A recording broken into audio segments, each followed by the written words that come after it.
Aloha mai kākou. Hui aina Pili Pili is a Native Hawaiian initiative in the College of Social Sciences at the University of Hawaii at Manoa. Pili Pili marks the Ili Aina, a subdivision of land where we are located on the Manoa campus. Our initiative provides a coordinated effort in the College of Social Sciences towards becoming a Hawaiian place of learning. Pili Ike Kanaka is our Indigenous Speakers series that features Native Hawaiian and Indigenous scholars, practitioners, and leaders on social science topics. Through this speaker series, we hope to build Pilina relations through the engagement of students, staff, faculty, and the community with thought-provoking social science knowledge from Indigenous perspectives. E mahalo ka makana. Aloha mai kākou e nā hua makamaka. Nāna mai ana I nei aha I mo ʻŌlelo a kumu Noenoe. O wau na hoʻi o imi he haumana lai ulau ma ke na kalai ai. Nui ino ko mākou mahalo ia o ko I ko ako ana mai ke la I wahino e hoʻohanu ai ko kākou mahina ʻŌlelo Hawaiʻi. Ua hana nui o kumu Noenoe I ke koʻi a ka launa o Leana I nui iai e pili ana I ko kākou nūpepa ʻŌlelo Hawaiʻi a me nā mea kākau aloha nui ia ma kahi o ka makahiki umi kumaiwa kana kolu kumaiwa a hiki ka makahiki umi kumaiwa kana hā kumalima. No laila e ʻŌlelo pelekani ana I ka hoʻolauna ana. Noenoe Silva was born on Oahu and is of Kanaka Maoli descent. She grew up in California and returned to Hawaii in 1985. In 1991, Kumu Noenoe earned her bachelor's in Hawaiian language and immediately began teaching ʻŌlelo Hawaii at UH Manoa. In 1993, she completed a master's degree in library and information studies, and in 1999, earned her doctorate in political science. Kumu Noenoe joined the Faculty of Political Science in the fall of 2001, and she continues to serve as a tenured professor. She teaches courses in Hawaiian and Indigenous politics, as well as Hawaiian language. Her books include Aloha Betrayed, Native Hawaiian Resistance to American Colonialism, and The Power of the Steel Tip Pen, Reconstructing Native Hawaiian Intellectual History, both published by Duke University Press. We are blessed to have such an incredible resource in Hawaiian historiography, politics, and language in our lahui. Noenoe's work is crucial to uncovering and understanding the history and literature of our ancestors and the worlds they created and affirmed, utilizing ancestral epistemologies. This work connects us in the present to an intellectual genealogy of our kūpuna in ways that showcase their unwavering love for their language, culture, and mamo. Let us all welcome Dr. and Kumu Noenoe Silva.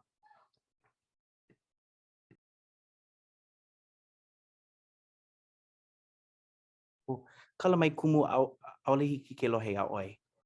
Ai. Mahalo. Aloha nui kākou, and mahalo to Kamakana for inviting me to present my research during ʻŌlelo Hawaii month, and mahalo Ya'oi e Imi for that beautiful introduction, and also mahalo to everyone who's come to listen today all the way from Virginia and Massachusetts, all the way out to Kauai. Aloha kākou a Pauloa. So I'm gonna share my screen and then get started.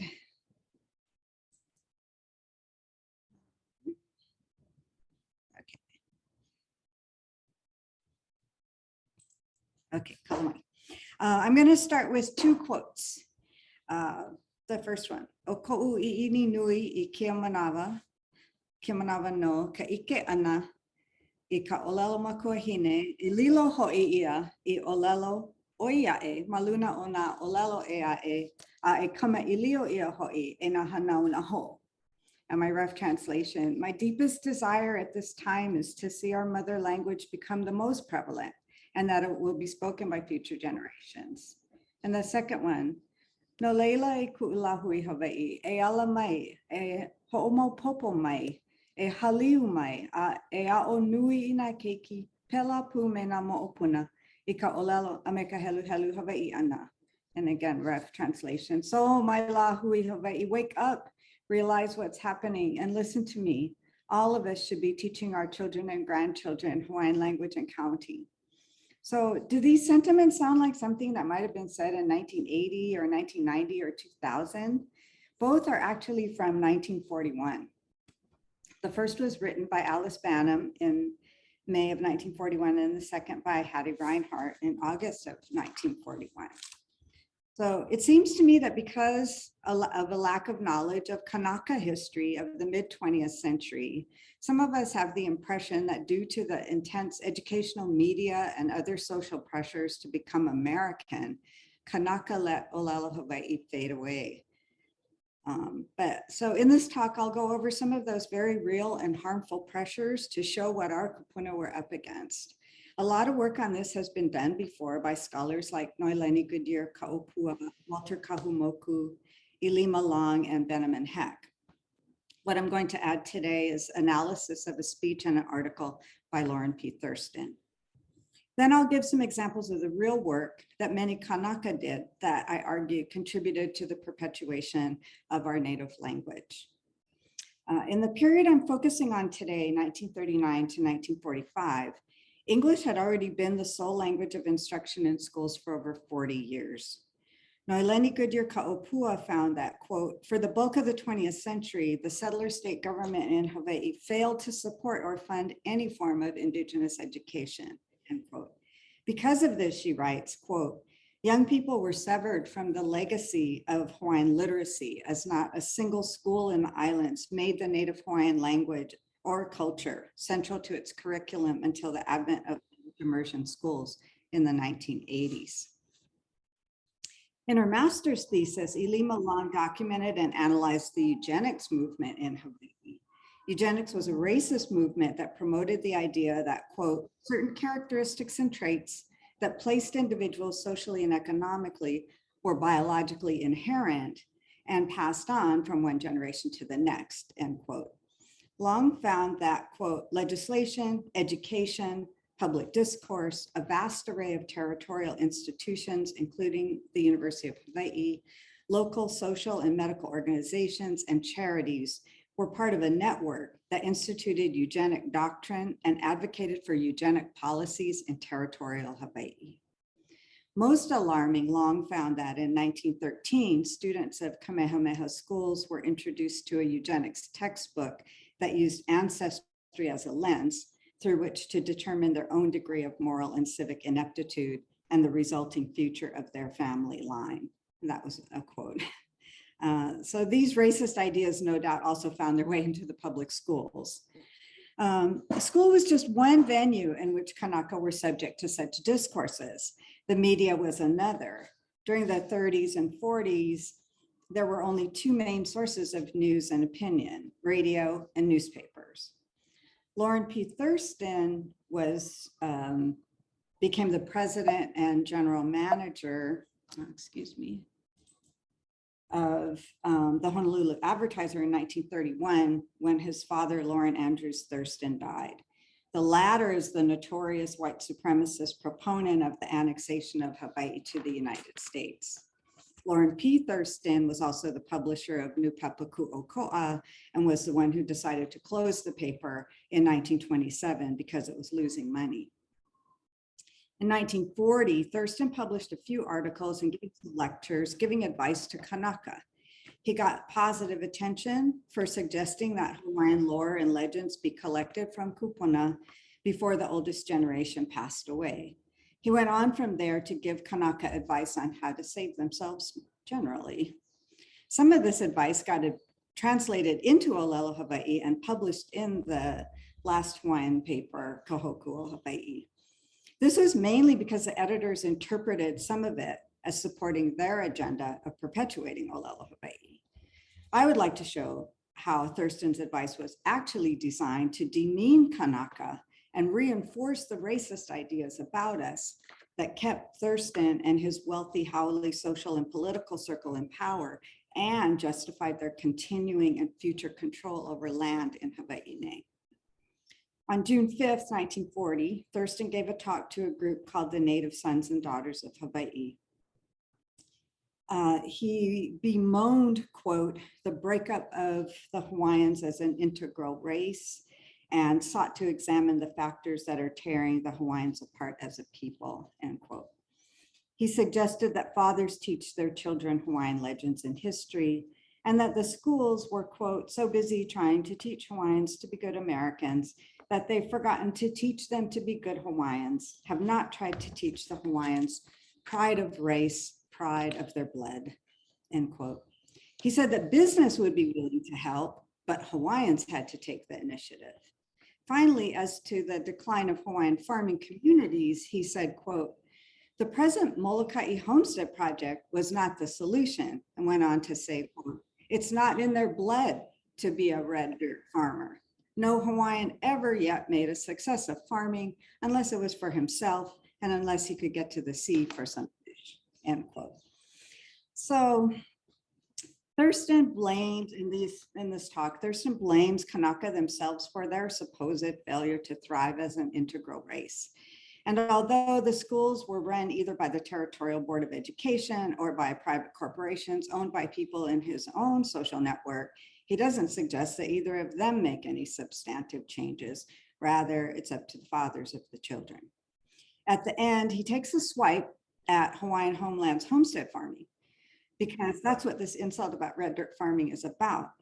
Just a few months earlier, Rubia Piki Bright, one of the original Hawaiian homestead beneficiaries, wrote defending those farmers against an opinion publicized, an opinion of Colonel Larrison. He was the Hawaiian Homes representative of the US Department of the Interior. Larrison had said publicly, quote, "Hawaiians are not fit farmers," end quote. And he recommended in an official report that the farming program be ended and the Hawaiian Homes recipients moved to urban areas. Ruby Bright recalled that these first homesteaders had been told when they first received their lots that if they couldn't successfully farm them, the Hawaiian Homes program would be shut down. But in 1927, they'd been evaluated and found to be doing fine. And because of that, the homestead program was opened on all the other islands. But here again in 1940 was a threat to deprive Kanaka of their homesteads. It's not a stretch to see that Thurston is supporting Larrison's recommendation. And if that recommendation went forward, it would result in more land becoming available for the Big Five plantations. On June 5th, just the day before this lecture, or the same day actually, Thurston published in Hawaiian, He leka akea I Kalahui Hawaii, in Hoku O Hawaii. It was translated and published next month in English in Kahoku. In this letter, he first characterizes Kanaka as a destitute people living in squalor and filth. He goes on to attribute this condition to a lack of unity among Kanaka in their politics and the different churches they belong to. He goes on to say that Kawena Pukui and Lahi Webb told him of the difficulty in getting people to share their ʻŌlelo because they were afraid that haoles would laugh at them. Then he asks why Hawaiian children should be ashamed to tell their stories, their Hawaiian stories. And in his answer in all capital letters, he writes, because their parents permit them to be ashamed. We know, however, that regarding people being destitute in the cities, it was the sugar and pineapple plantations that displaced people. And that was facilitated by a series of laws aimed at taking land from Kanaka and diverting the water from their farms. Those are what resulted in their dispossession and being forced to move to the urban areas. Annexation sped this process along as the powerful recruited white Americans to settle in Hawaii. It was Thurston's own father who drove these processes. And Thurston's advice in his lecture supports Larrison's recommendation to get the few Hawaiian Homes beneficiaries off of the farming lands and into the urban centers. So did Thurston really believe that Kanaka were impoverished because they belonged to different political parties and different churches? And who and what made Kanaka feel ashamed? Was it their parents? Or was it the schools, the eugenics discourses, the induced poverty, and the trauma of losing their country to annexation? At the end, he writes, if this work isn't started soon, it never will be.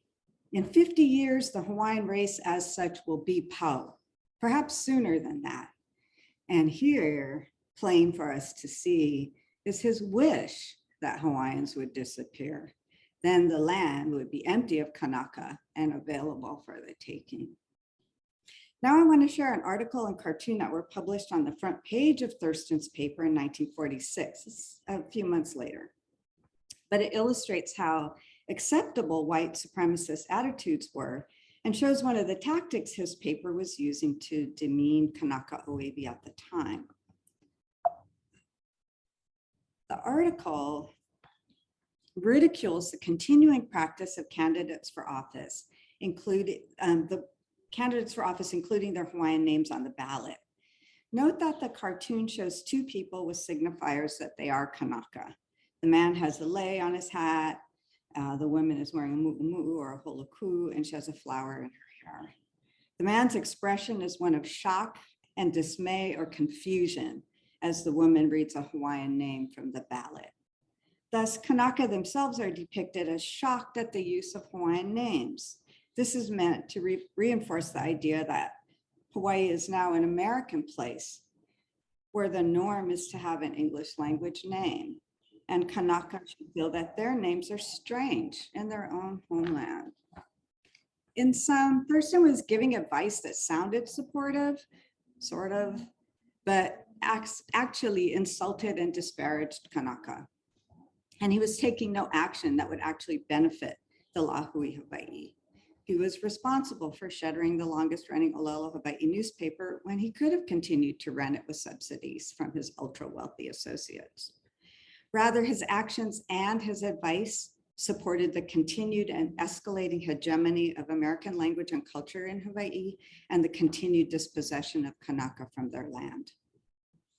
This is the atmosphere in which our kūpuna struggled to perpetuate our native language. Now I'll introduce you to some of the Kanaka who actually did work to perpetuate ʻŌlelo Hawaii and benefit Kānaka Saved. First, some Kanaka legislators introduced bills in the territorial legislature to mandate teaching of ʻŌlelo Hawaii in the public schools and in the homestead communities. So here's a picture of James K. Aloha, who was a senator in 1939, and Representative Thomas Pedro Jr., who was introduced a bill like that in 1941. Many people established community classes to teach ʻŌlelo Hawaii as well. George Mossman is probably the most famous one. He established Lalani Village in Waikiki. Mossman also traveled around the islands teaching ʻŌlelo and trying to inspire others to teach classes. In 1939, he sent in this letter to Hoku O Hawaii asking people to use the pule, the prayer he had composed. He wrote, "He leo kaheai ka lehulehu o nā kini nā kupa a me nā kamaaina o Hawaii nei e pule. E pule aku hoi ke akua no ka ho'ola ia ana o ka lahui Hawaii, ka pulama ana I nā ike o kūpuna a me ka ho'olu hou ana I ka ʻŌlelo kumu o Hawaii nei." My rough translation. This is a call to the public, the native people in Kama'aina of Hawaii to Pule, to pray to God for the life of the Lahui Hawaii, the preservation of the cherished knowledge of our kūpuna and the revival of the original language of Hawaii nei. There are many other stories in Hoku O Hawaii reporting various community classes being taught around the islands. One of the most visible and most important vehicles for keeping ʻŌlelo alive was the last remaining newspaper, Ka Hoku O Hawaii. Solomon Anakalea was its ʻŌlelo Hawaii editor. Anakalea tirelessly promoted ʻŌlelo Hawaii in many ways. He wrote probably over 100 stories and editorials urging people to learn and teach the language and praising those who were doing so. I want to highlight today two of his important additions to the paper during these years. The first was columns by women from around the islands, and the second was the exchange of Nane. Starting in February 1939, Inez Ashdown of Lahaina started sending in Nā Huna Huna Mea Hou o Maui, or news tidbits from Maui. This was a fairly common practice in Hawaiian papers since about the 1870s, but usually writers sent in their community news somewhat sporadically. Ashdown started sending hers in regularly, turning it into a weekly column. She was not Kanaka, but she was a part of the Kanaka community and a staunch supporter of ʻŌlelo Hawaii and Oahu, Hawaii. In June 1939, the column was taken over by Alice Kunane Banham, who also had the Inoa Makapeni or pen name of Kanoe Kapunio Naleni. She was born and raised in Kohala and was employed as matron of the dormitory and dining hall of Lahaina Luna High School. But she did far more than that type of matron suggests. She was instrumental in Lahaina Luna producing a play about its origins.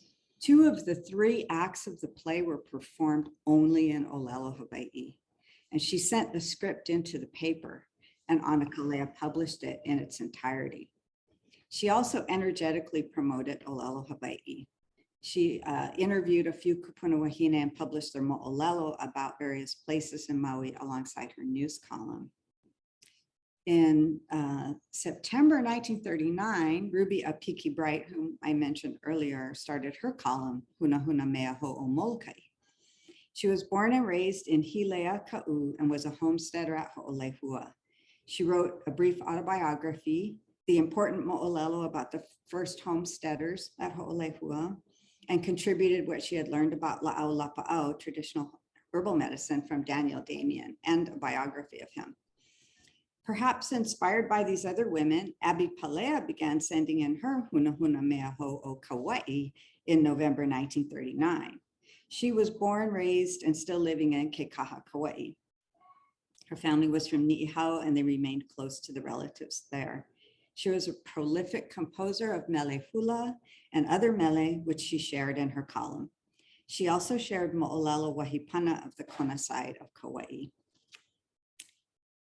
In January 1940, Hattie Lino Haupua o ke Ko'olau Makekau Safari Reinhardt began her column called Huna Huna Mea Ho'o Hamakua Me Kohala. Hattie was from the Makekau and Safari families of Maui. Her mother was the respected kūpuna Jenny Safari. Hattie was living in Kapulena in Hamakua and was a school teacher and principal. Her columns are rich with detail of school events and community life in Hamakua, as well as her advocacy of ʻŌlelo Hawaii and nūpepa ʻŌlelo Hawaii. In September of that year, her niece, Charlotte Bowling, began her column called Mea Ho'o Nakona. 26-year-old Charlotte was the head of household responsible for 4 younger sisters. She was a kumuhula who led her sisters in a halau, performing in clubs and hotels in Kailua Kona. She was also a lauhala weaver who sold her goods in her own shop in Kailua. Eventually, she took a job working for the telephone company as well and had to stop writing her column. Later on, she moved to Oahu, Nei, and here she taught classes in lauhala weaving and other Hawaiian arts and ʻŌlelo Hawaii. So most of these columns continued until World War II started in December 1941. And after that, everyone was drafted into the war effort in one way or another. In March of 1943, an entirely new kind of column by wahine appeared. It was by Evelyn Pe'a Deshay, who used the pen name of Kai Malino. She was from Puna and married to Stephen L. Deshay Jr., who was a minister who traveled around Hawaii Island, conducting services of various kinds and teaching religion classes in schools. Evelyn had been a school teacher herself and was now devoting her time to assisting her husband. They lived in Napo'opo'o on the Kona side. He was appointed chaplain at Kamehameha schools in 1944, and Kai Malino wrote about the classes in ʻŌlelo Hawaii that he started in the evening and on the weekend for the boys and girls who are boarding there. She also documented traditional fishing practices at Napo'opo'o and at Kahala, Oahu, where they lived when Reverend Deshay worked at Kamehameha. In 1939, one of the most well-respected and longtime experts in ʻŌlelo Hawaii and loina Hawaii began sending in Nane to Hoku O Hawaii. This was ZP Kalokuo Kamaile, who most often used his inoa makapeni of Kawai Kaumai I Kamaka o Ka'opua. Nane are word puzzles and riddles. John Charlot explains in his magnum opus, Classical Hawaiian Education, that, quote, Hawaiians studied the universe in its myriad relations in order to understand themselves as part of their world. The Hawaiian study filled them with awe before the immensity of the universe and with grateful appreciation of its beauty. Learning is therefore at the center of Hawaiian ways of thinking and living. Education transmits the accumulated knowledge of past generations, and response and creativity add to the store. Life is ka'imi loa, the great search that involves all aspects of sensitivity, perception, intelligence, and action. And he further observes, quote, knowledge must be desired, ake akamai, and actively sought, imi ike, imi loa, imi na'oau. Ultimately, one can achieve expertise, which brings appreciation, mahalo, fame, kaulana, and reward, vai. This vocabulary of education is used widely and fulsomely in Hawaiian literature, end quote. Charlot illustrates these observations with examples of ho'opapa, the riddling contest, and the nane within them from various mo'olelo. We can surmise then that nane were an important part of knowledge building and display. Readers of Hoku O Hawaii celebrated the knowledge and skill of the haku nane, the composers of nane, and the ha'ina nane, the solvers of nane, calling them, among other terms, polopeka or professor, ka'e'a, expert or hero, loea, meaning skilled or ingenious, laiula, well-trained or clever. This is a word we now use to mean doctorate, and olohe, experts or skilled fighters. They also explicitly made the connection back to the ancient practice of ho'opapa, as in this comment by Solomon Anakalea.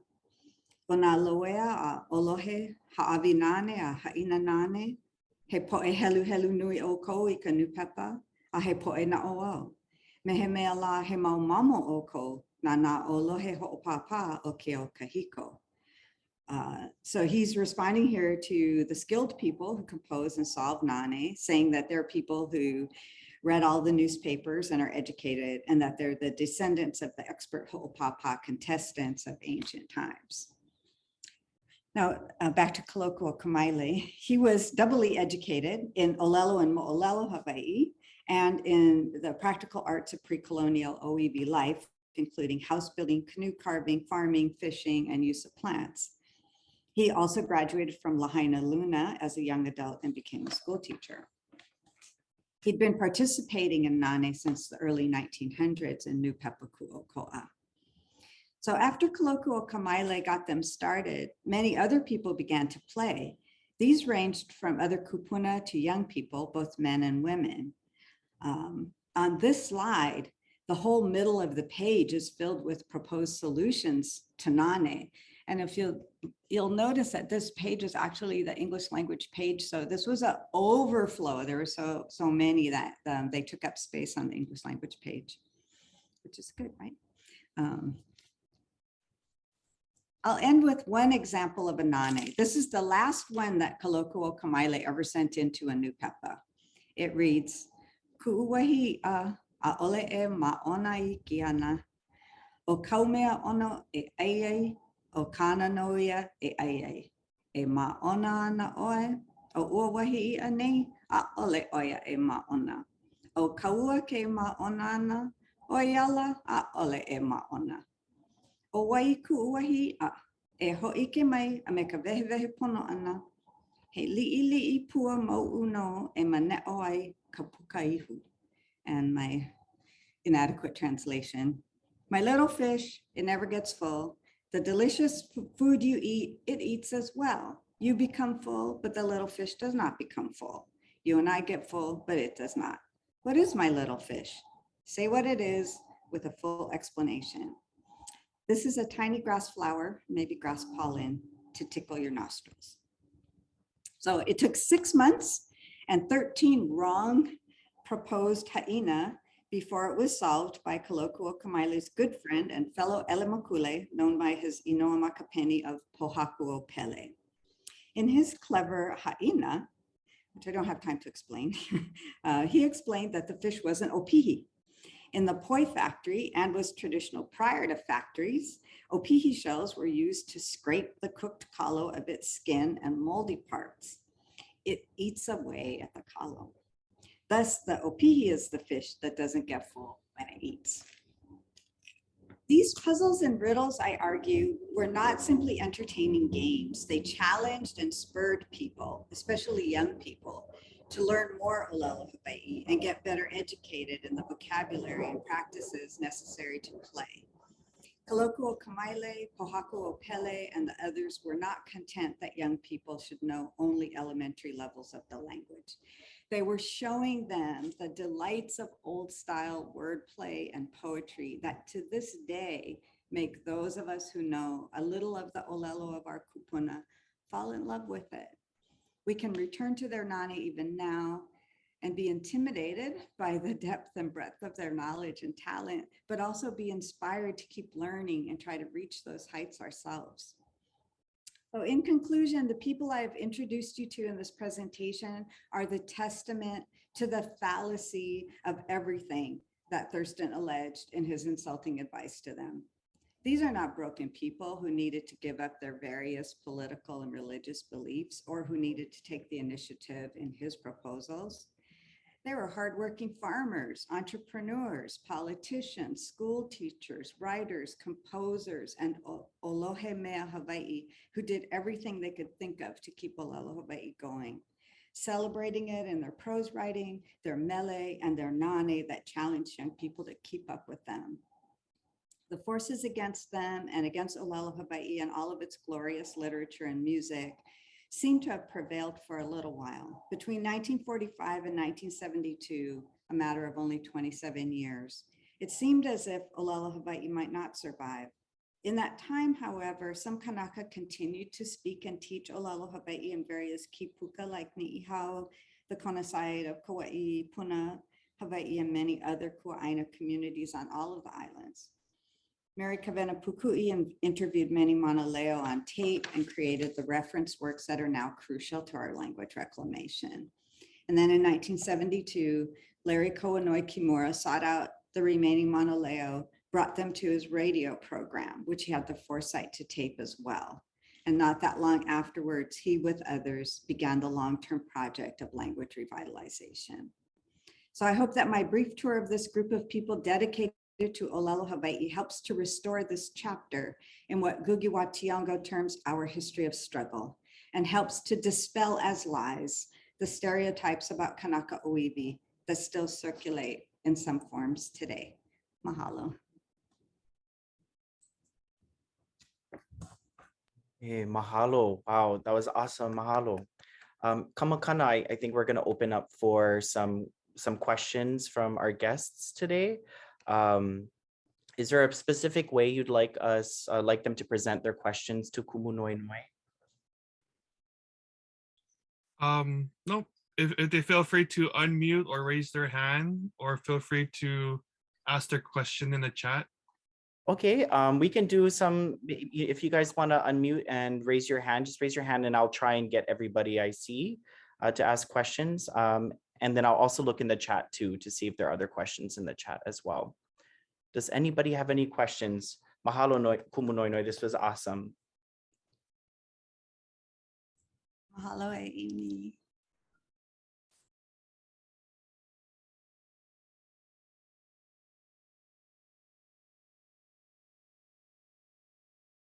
Okay, well, I have a question then while we wait for others to hapai mana'o. So I guess my first question, I wanted to thank you. You make really important connections in a history that is very overlooked. Hawaiians advocated, as you say, for the continuity of our language. You also showcase the pseudoscientific attitudes about race and biology as having a lasting detrimental impact on our Lahui's language and survival. This is especially important for the era of my grandparents, my grandparents' generation, my parents' generation, who are increasingly severed from their identity via discourses of white supremacy. What do you hope this work will do for this generation of elders who feel, one, excluded from our language, and two, continue to live under the existential burden of cultural genocide? Wow, mahalo Aimee. That's a difficult question, I guess. I think it's just important to keep unveiling our real history in every era. so that people understand, first of all, it's important to understand what exactly our kūpuna were up against. That it was, the racism was much more blatant than today. It was in your face in the newspaper. People were being taught in the schools and through other discourses around that they were genetically deficient. And those Lima showed that those kids at Kamehameha were being encouraged to get sterilized so that they didn't produce any more defective Hawaiians. And of course, they're the best and the brightest, right, at Kamehameha. So what does that say about the rest of us? So anyway, that's what our kūpuna were up against, and they reacted to it in a bunch of different ways. I think it's important always to show that that's not the whole story and that that's not the truth, and that we've always, as a people, cherished our kūpuna, we've cherished our language and our culture, and that there were not just the people that I highlighted, but many, many other people who, without, our even knowing who they are, allowed our traditions and our language to continue in various ways. So, I think that I don't know what it does for the older generation, except, I think that it helps us understand what they were going through and the different ways that they may have reacted to that. But I think for us today and for the younger generations, it's important for us to realize that our kūpuna didn't give up on ʻŌlelo Hawaii. And in a way, sometimes because we have this gap, I think, at least I have, I see the gap in what's available to know about this era. And so it must be a gap for other people too, that we just need to make known more who these kūpuna were that actually did these positive things that allowed us to go on, and that set, for all these foundations for us to do what we're able to do today. Mahalo, mahalo. I have a question from Robin Lung. Why did you feel the columns of women were particularly impactful in the last days of nūpepa? Oh, mahalo, Robin, for that question. I think that it was getting difficult for a variety of reasons for the paper to find writers of content. And in fact, Solomon Anakalea had put out appeals to people to send their mo'olelo and so forth into the paper. And it was these women that responded, to that call for content. So in 1939, when this started, people were, Hawaii was just like the rest of, the world was coming out of the Depression. Unemployment was high, but it was recovering because of the, whatever the WPA and all of those, the CCC and all of those New Deal things that Franklin Roosevelt had done. And so anyway, it was that kind of a period where it was getting difficult, and there were fewer and fewer people able to write in ʻŌlelo Hawaii. So when he put out the call for writers, it was these women that, that responded to that. And so their impact was, first of all, to keep the newspaper going, which was hugely important. So and you can see, like, once one started, like once Inez Ashtown got started, then I think that Kanoe Kapunio Naleni, she was like, oh, heck, I can do this, And so she started, and she also started getting more and more subscribers to the paper.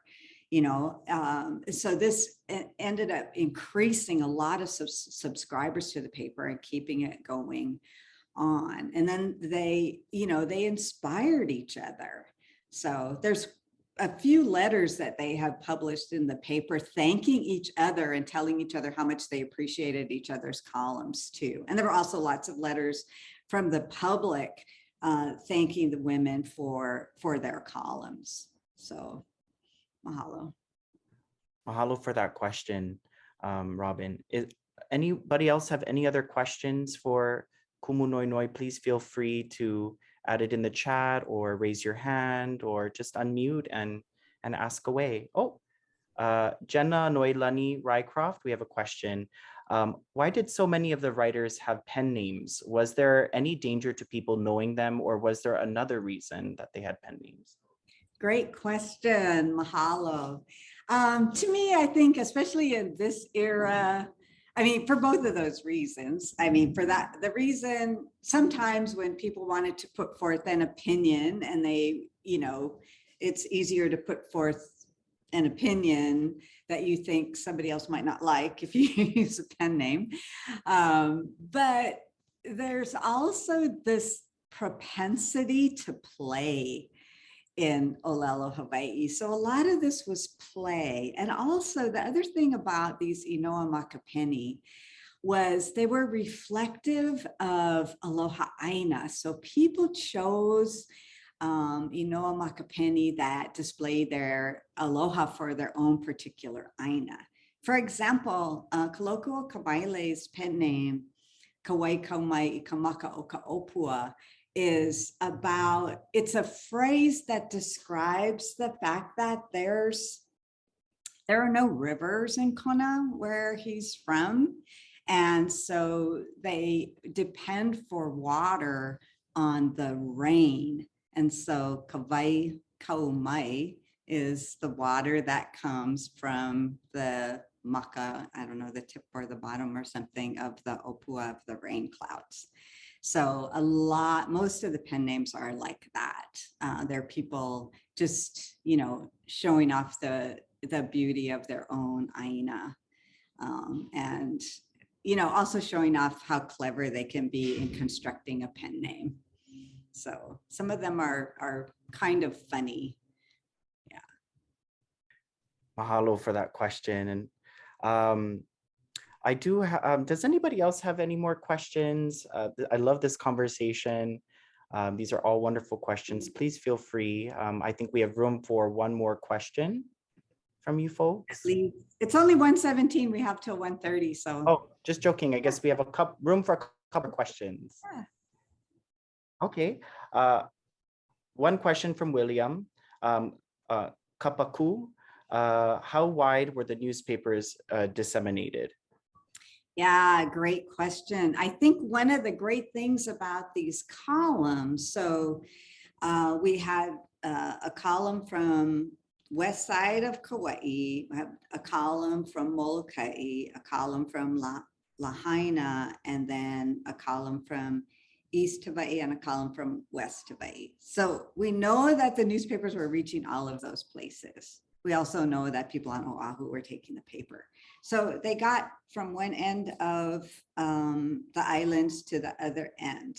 So they were disseminated across the entire archipelago, which is great. And, you know, like I said, those columns of the women helped to increase the circulation. I'm not sure if they made it to Ni'ihau, but I'm imagining they would, because there wasn't that much reading material in ʻŌlelo Hawaii. And so, you know, all the ʻŌlelo Hawaii communities appreciated the newspaper because, and also, you know, there was lots of people who didn't read in English still in the 1940s. And so, you know, they looked to the paper for news as well. Thank you for that question. Great question, mahalo. I have a question from Kiakahi Wong. Aloha Kumu, can you explain some of the major connections between the printing of nūpepa and political activism during this period? Oh, mahalo for that difficult question, Kiakahi.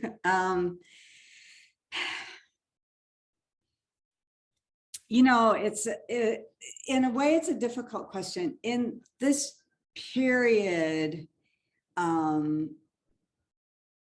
the political activism that we see, well, okay, this last newspaper was affiliated with the Republican Party in Hawaii.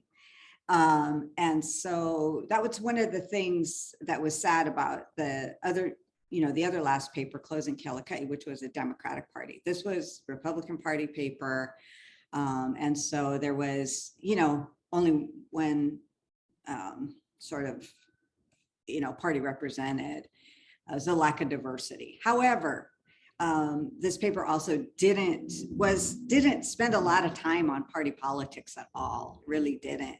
It was mainly the political activism was around ʻŌlelo Hawaii. The whole paper is just oriented towards, keeping ʻŌlelo Hawaii alive. Every issue, has something about that. And so I don't know what other kinds of political activism were happening. It's a super good question. And you know what? Your question's going to make me look again to see what other kinds of political activism might have been going on.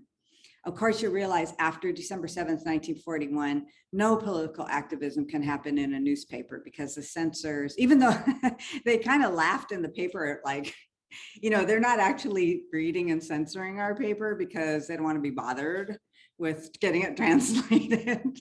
But still, they were quite careful, I think, not to, have any very controversial opinions about anything except ʻŌlelo Hawaii.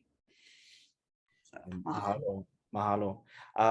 Okay, we have a question from David Iona A. Chang. What is the role of playing in ʻŌlelo now?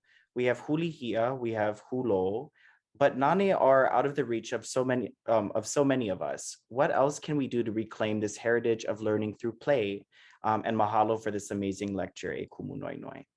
Mahalo, David. Nice to see you. Thanks for joining today from Minnesota. I might not be the best person to answer this question, but what I know is that there's these really awesome teachers in Kauai Hueleni, Hawaiian language department, including I think Kaikina had joined, but might have been here or might still be here. And the other teachers over there. And there's actually some students here also from Kauai Hueleni who might be able to answer this question. Oh yeah, Kaheleni Lono says Kekeha Solis. Yes, Kekeha has been teaching this and other people are teaching these really high levels of ʻŌlelo Hawaii using Nane in the classroom and, trying to teach students how to do this. I am like so impressed with the high level of fluency that students are learning now and the ways that they play with the language. There's so much more use of ʻŌlelo noʻeau and metaphor than there ever was in my time of being a student. So it's definitely happening. So yeah, come home next time, David, and take a class from Kekeha or Kaikina or one of the other awesome kumu. Mahalo for that question. We have a question. We're doing okay, 23. We have a question from Keaka Hikina. Kumu, in analyzing the hoʻoilina of our nūpepa, how do you see the current pai of the moʻokuauhau moving toward the future? Do you foresee a revival of this form moving into the greater 21st century? What would you want to see moving forward in the next generation of scholars? Mahalo nui e Akea. Well, I think that we're seeing a lot now. I mean, there's been attempts now and then to establish a nūpepa or a nūleka or even a social media site that's all in ʻŌlelo Hawaii. It's kind of difficult. So I would love to see, for example, like a daily, maybe nūleka that came into everybody's inboxes, in ʻŌlelo Hawaii. That would be awesome. I'd love to see that. I think that, you know, the other things that are going on now that all the various kumu are doing are really awesome, including the, you know, the Hanakeaka that you're involved in. That kind of stuff is just so enriching and nourishing to all of us and inspiring, you know, in the ways that we can keep ʻŌlelo Hawaii alive at a high level. So mahalo. Mahalo, and I'm so sorry I skipped one question. I think this will be our last question before closing. From Kaiulani of Hilo, what happened to these writers after the paper closed? Oh, yeah, what a question. So most of them died young, unfortunately. I don't have all the information at my fingertips, but I know that Evelyn Pe'a Deshay actually died in 1945. And I was shocked when I found out she'd actually been ill the entire time that she was writing her column and traveling all around with the Reverend, doing everything, spending all day in the car, going around Big Island and stuff. So I think that, you know, for the most part, they continued in their other occupations. They were all, you know, employed in various ways. So, and as I said, like Charlotte Bowling, I know about her. She came to Oahu and started teaching classes, but then she also died quite young in her 50s.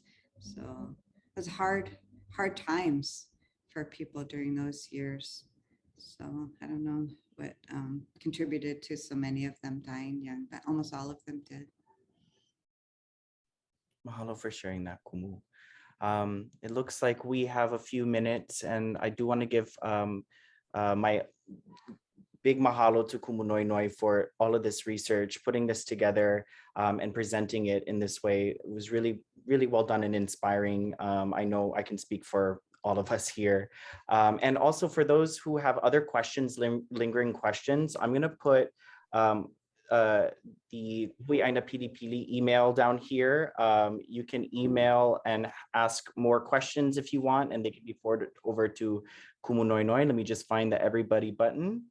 There we go. I'm putting my own email in the chat for everyone. Perfect. If anyone has questions. Mahalo. Kamakana, any closing words?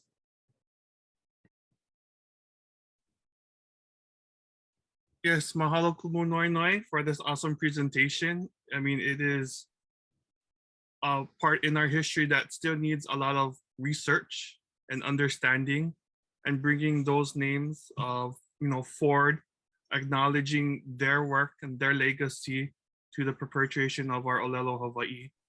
Mahalo Ka'imi for a wonderful moderation. And mahalo to all of you for attending today's presentation. We hope you receive some, you know, more knowledge in the history of ʻŌlelo Hawaii, the political aspects of ʻŌlelo Hawaii, and how it really infused in our community.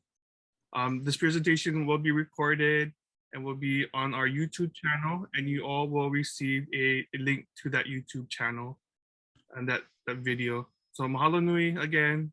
Aloha. Aloha, mahalo.